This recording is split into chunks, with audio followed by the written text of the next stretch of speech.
जय श्री कृष्ण। राधे राधे मित्रों। भगवान श्री हरि विष्णु की कृपा आप सब पर बनी रहे। आज के इस वीडियो में आप श्रीमद् भागवत गीता के 16वें अध्याय का महात्म्य सहित श्रवण करेंगे। श्री महादेव जी कहते हैं, पार्वती, अब मैं गीता के 16वें अध्याय का महात्म्य बतलाऊंगा। सुनो। गुजरात में सौराष्ट्र नामक एक नगर है। वहाँ खड्गबाहु नाम के राजा राज्य करते थे, जो दूसरे इंद्र के समान प्रतापी थे। उनके एक हाथी था जो मद बहाया करता और सदा मद से उन्मत्त रहता था। उस हाथी का नाम अरिमर्दन था। एक दिन रात में वह बलपूर्वक साकलों और लोहे के खंभों को तोड़कर बाहर निकला। हाथीवान उसके दोनों ओर अंकुश लेकर डरा रहे थे, किंतु क्रोधवश उन सब की अवहेलना करके उसने अपने रहने के स्थान हथिसार को ढहा दिया। उस पर चारों ओर से भालों की मार पड़ रही थी, फिर भी हाथीवान ही डरे हुए थे। हाथी को तनिक भी भय नहीं होता था। इस कौतूहलपूर्ण घटना को सुनकर राजा स्वयं हाथी को मनाने की कला में निपुण राजकुमारों के साथ वहां आए। आकर उन्होंने उस बलवान दंतैले हाथी को देखा। नगर के निवासी अन्य काम धंधों की चिंता छोड़ अपने बालकों को भय से बचाते हुए बहुत दूर खड़े होकर उस महाभयंकर गजराज को देखते रहे। इसी समय कोई ब्राह्मण तालाब से नहाकर उसी मार्ग से लौटे। वे गीता के 16वें अध्याय के अभयम आदि कुछ श्लोकों का जप कर रहे थे। पूर्ववासियों और महावतों ने उन्हें बहुत मना किया, किंतु उन्होंने किसी की न मानी। उन्हें हाथी से भय नहीं था, इसीलिए वे विचलित नहीं हुए। उधर हाथी अपनी गर्जना से चारों दिशाओं को व्याप्त कर रहा था, लोगों को कुचल रहा था। वे ब्राह्मण उसके बहते हुए मद को हाथ से छूकर कुशल पूर्वक निर्भयता से निकल गए। इससे वहां राजा तथा देखने वाले पूर्ववासियों के मन में इतना विस्मय हुआ कि उसका वर्णन नहीं हो सकता। राजा के कमल नेत्र चकित हो उठे थे। उन्होंने ब्राह्मण को बुलाकर सवारी से उतरकर उन्हें प्रणाम किया और पूछा, ब्राह्मण, आज आपने यह महान अलौकिक कार्य किया है, क्योंकि इस काल के समान भयंकर गजराज के सामने आप सकुशल लौट आए हैं। प्रभु, आप किस देवता का पूजन तथा किस मंत्र का जप करते हैं, बतलाइए। आपने कौन सी सिद्धि प्राप्त की है? ब्राह्मण ने कहा, राजन, मैं प्रतिदिन गीता के 16वें अध्याय के कुछ श्लोकों का जप करता हूँ। इसी से ये सारी सिद्धियां प्राप्त हुई हैं।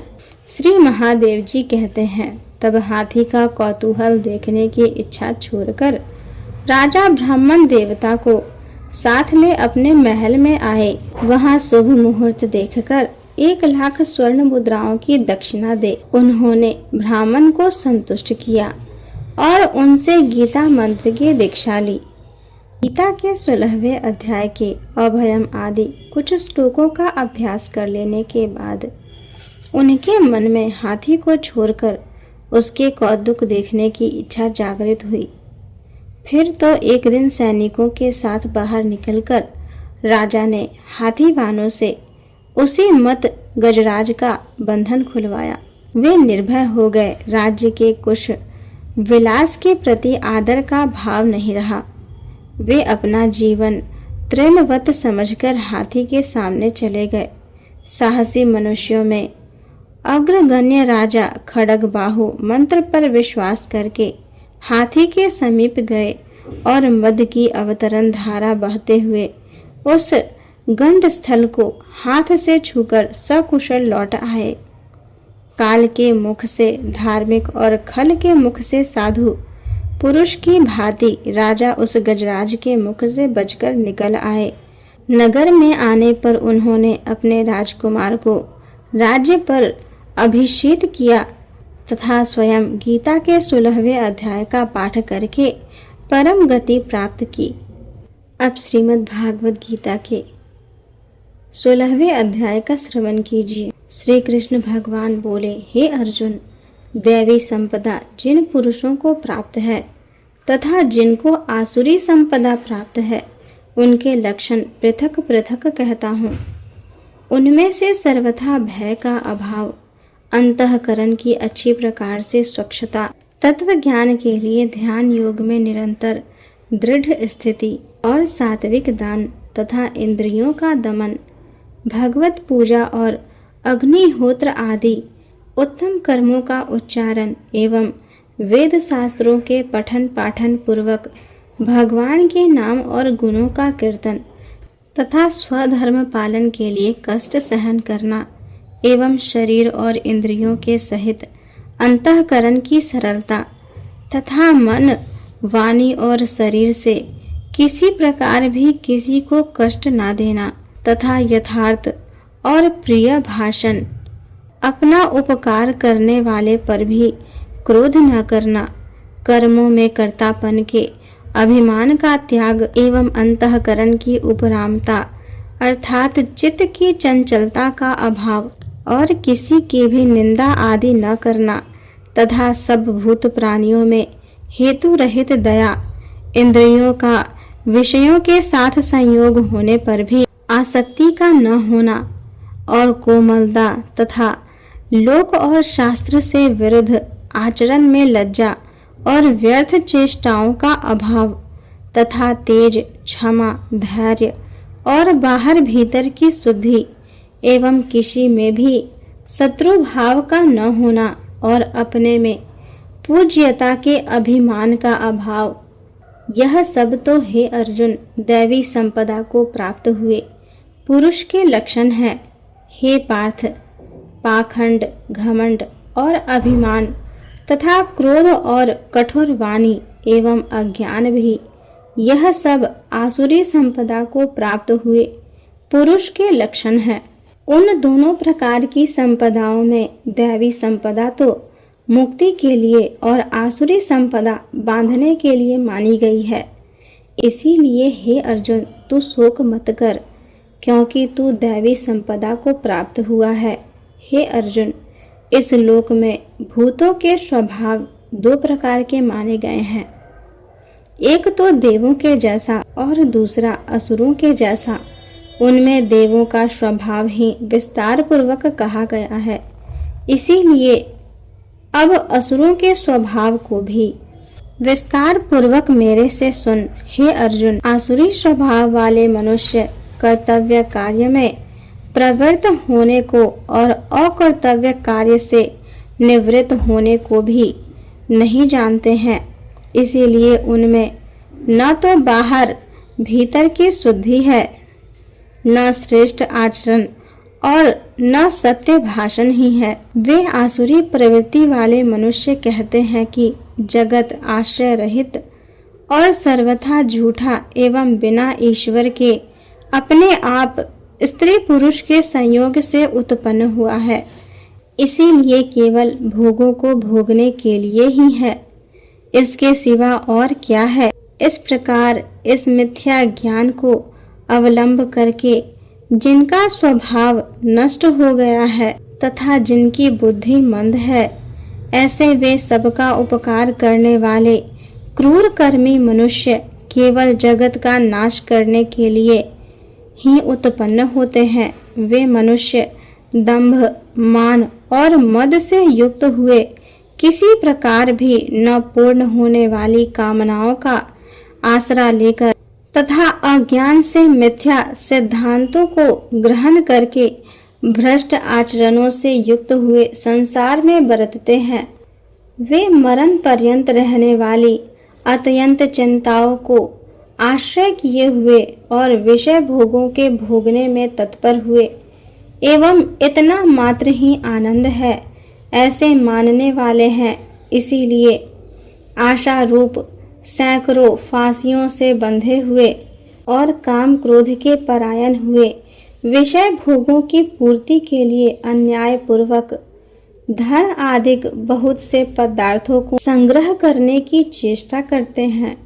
उन पुरुषों के विचार इस प्रकार के होते हैं कि मैंने आज यह तो पाया है और इस मनोरथ को प्राप्त होऊंगा, तथा मेरे पास यह इतना धन है और फिर भी यह होवेगा। वह शत्रु मेरे द्वारा मारा गया और दूसरे शत्रु को भी मैं मारूंगा, तथा मैं ईश्वर और ऐश्वर्य को भोगने वाला हूँ और मैं सब सिद्धियों से युक्त एवं बलवान और सुखी हूँ। मैं बड़ा धनवान और बड़े कुटुंब वाला हूँ। मेरे समान दूसरा कौन है? मैं यज्ञ करूँगा, दान करूँगा, हर्ष को प्राप्त होऊंगा। इस प्रकार के अज्ञान से मोहित हैं। इसीलिए वे अनेक प्रकार से भ्रमित हुए चित्त वाले अज्ञानी जन मोह रूप जाल में फंसे हुए एवं विषय भोगों में अत्यंत आसक्त हुए महान अपवित्र नरक में गिरते हैं। वे अपने आप को ही श्रेष्ठ मानने वाले घमंडी पुरुष धन और मान के मद से युक्त हुए, शास्त्र विधि से रहित केवल नाम मात्र के यज्ञों द्वारा पाखंड से यज्ञ करते हैं। वे अहंकारी, बल, घमंड, कामना और क्रोध आदि के परायण हुए एवं दूसरों की निंदा करने वाले पुरुष अपने और दूसरों के शरीर में स्थित मुझ अंतर्यामी से द्वेष करने वाले हैं। ऐसे उन द्वेष करने वाले पापचारी और क्रूर कर्मी नराधमों को मैं संसार में बारंबार आसुरी योनियों में ही गिराता हूँ, अर्थात सूकर, कुकर आदि नीच योनियों में ही उत्पन्न करता हूँ। इसीलिए हे अर्जुन, वे मूढ़ पुरुष जन्म जन्म में आसुरी योनियों को प्राप्त हुए मेरे को न प्राप्त होकर उससे भी अति नीच गति को ही प्राप्त होते हैं, अर्थात घोर नरकों में पड़ते हैं। हे अर्जुन, काम, क्रोध तथा लोभ यह 3 प्रकार के नरक के द्वार आत्मा का नाश करने वाले हैं, अर्थात अधोगति में ले जाने वाले हैं। इससे इन तीनों को त्याग देना चाहिए, क्योंकि हे अर्जुन, इन तीनों नरक के द्वारों से मुक्त हुआ, अर्थात काम, क्रोध और लोभ आदि विकारों से छूटा हुआ पुरुष अपने कल्याण का आचरण करता है। इससे वह परम गति को जाता है, अर्थात मेरे को प्राप्त होता है। जो पुरुष शास्त्र की विधि को त्याग कर अपनी इच्छा से बरतता है, वह न तो सिद्धि को प्राप्त होता है और न परम गति को तथा न सुख को ही प्राप्त होता है।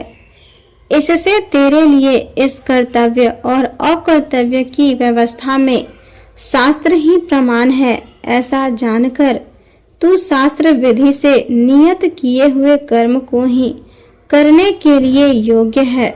इस प्रकार श्रीमद् भागवत गीता में दैवासुर संपद विभाग योग नामक 16वां अध्याय पूर्ण हुआ।